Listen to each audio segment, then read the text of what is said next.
All right, so we talked about all of the invertebrate phyla so far. So we went over porifera, cnidarian, echinoderm, mollusks, worms, arthropods.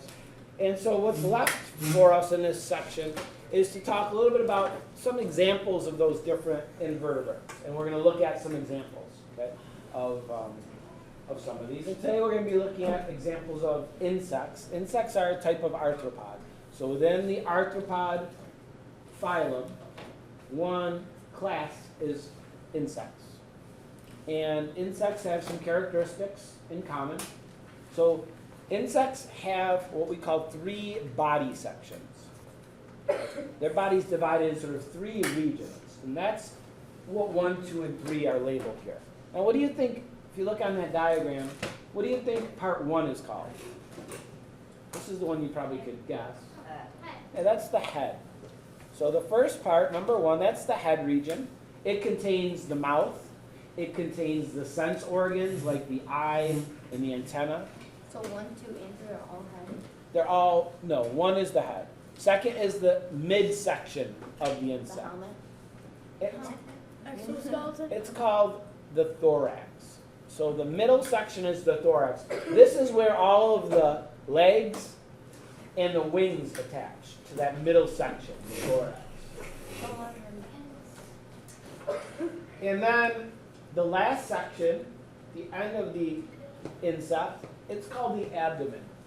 And the abdomen has the reproductive organs, okay, other parts. So those are the 3 parts. All insects, whether it's a grasshopper or a butterfly or an ant, they all have those 3 sections, the head, the thorax, and the abdomen. Now as we go through the specific parts of the grasshopper, I'm going to explain a few things. Some of the things I say might be on your lab that you're going to be working on today, so make sure you pay attention. If you want to write down any extra things I say, because really this is just labeling. So number 4, what do we call those? Antenna. Those are the antennae. What are they used for in insects? What do they do? Kevin? Wait, I just forgot. Matt? They're like their ways thinking. Oh, I know. Oh. So like, No, that's not like Sort of. together. You're related to that, Nick.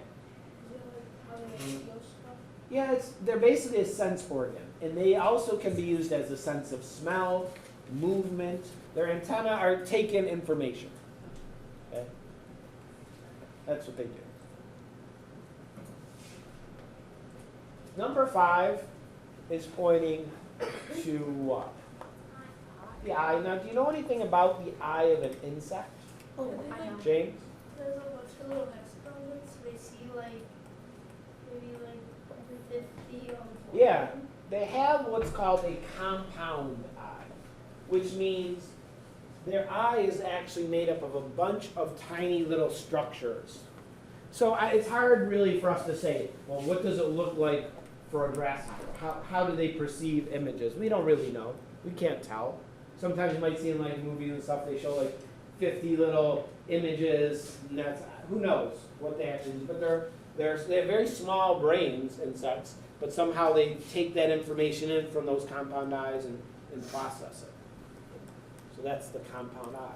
Many insects have several eyes, not just 2. Can't they only see like the side? Yeah, they have good peripheral vision because their eyes are like on the side of their head, so yeah, they could see a wide range. How about number 6? Raise your hand if you could guess what number 6 is. Oh. Tatum? The map.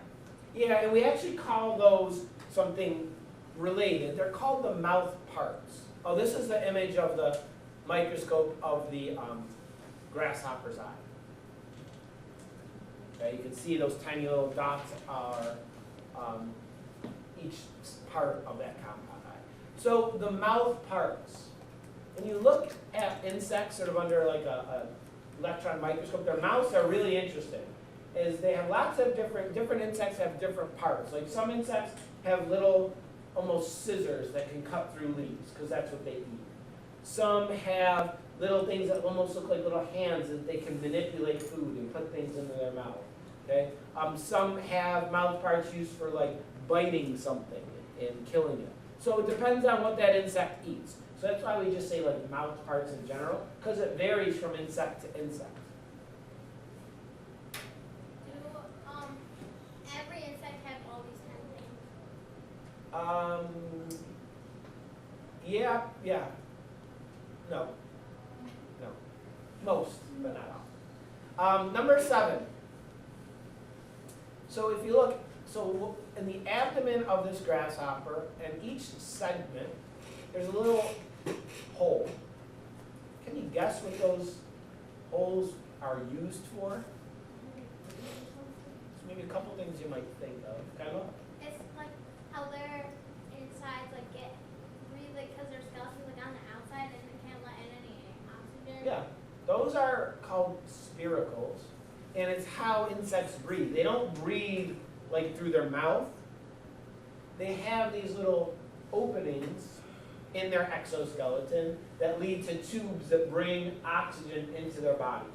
So that's how they breathe, through these little holes called spiracles. Now, number 8 is at the very back of the abdomen. Okay? Now this is going to vary depending on if it's a male or female grasshopper. So this is a reproductive organ. Females have this part called the ovipositor. Do the male have it? No. The ova meaning like egg, and posit like deposit. This is a reproductive structure. And what it looks like, when you look at your grasshoppers today, if you look at the very back of the abdomen, if it looks like 4 points coming off of the back, that is a female, it has an ovipositor. What happens is, when the insect mates with a male insect, the male deposits sperm in the ovipositor, but then the female can actually store it for a long time, for days, weeks, months sometimes. And then when she's ready to reproduce, she uses some of that stored sperm to fertilize her eggs, and then she releases the eggs and they're fertilized. So it's a reproductive organ that many insects have. But you'll look at yours and you'll try to tell if yours is a male or a female insect by looking if it has those 4 prongs of the ovipositor or if it's just kind of rounded. Number 9 is what? Wings. Those are wings. They're not called anything special. No, but many insects have multiple pairs of wings.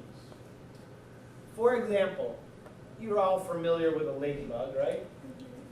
Well, the parts you see that are like red with black spots on them, on the round part of the ladybug, those are actually wings. Those are protective wings. Because what happens is when the ladybug is going to fly away, those 2 red spotted wings lift up, and underneath them are softer, thinner, more fragile wings that the ladybug actually uses to fly. So the top wings are like a protective layer. The actual wings used for flying are underneath. Okay? And a lot of insects have that characteristic. They have protective wings and then soft. Because those insect wings are really delicate. They're very thin. They could be damaged pretty easily. So when they fold back in and get covered up, it just helps protect them from any damage. James? Ladybug's outer, it kind of feels like it's shells. Yeah, because they're really thick wings. They're hard. It does. It feels like it's their exoskeleton.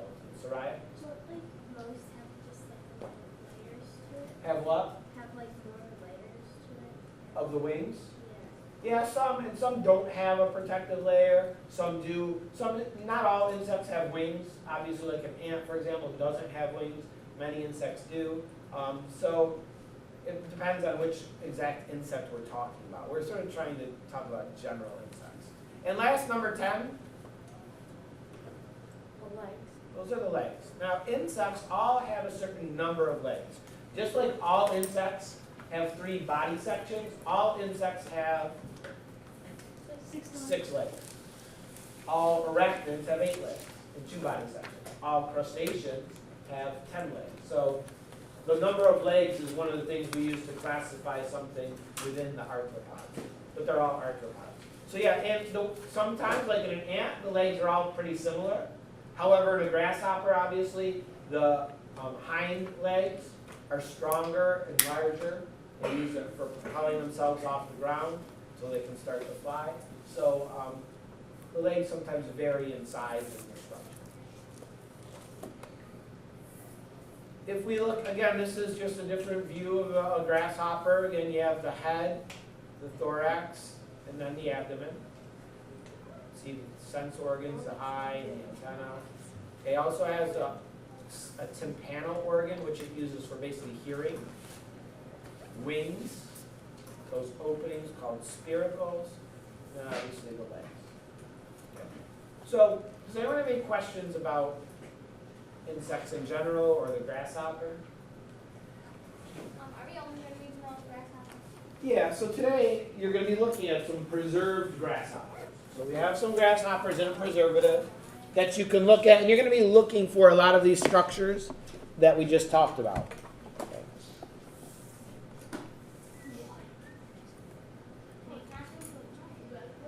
Yeah, it's due Friday because we're going to do a little work tomorrow so that might help with answering some of the questions.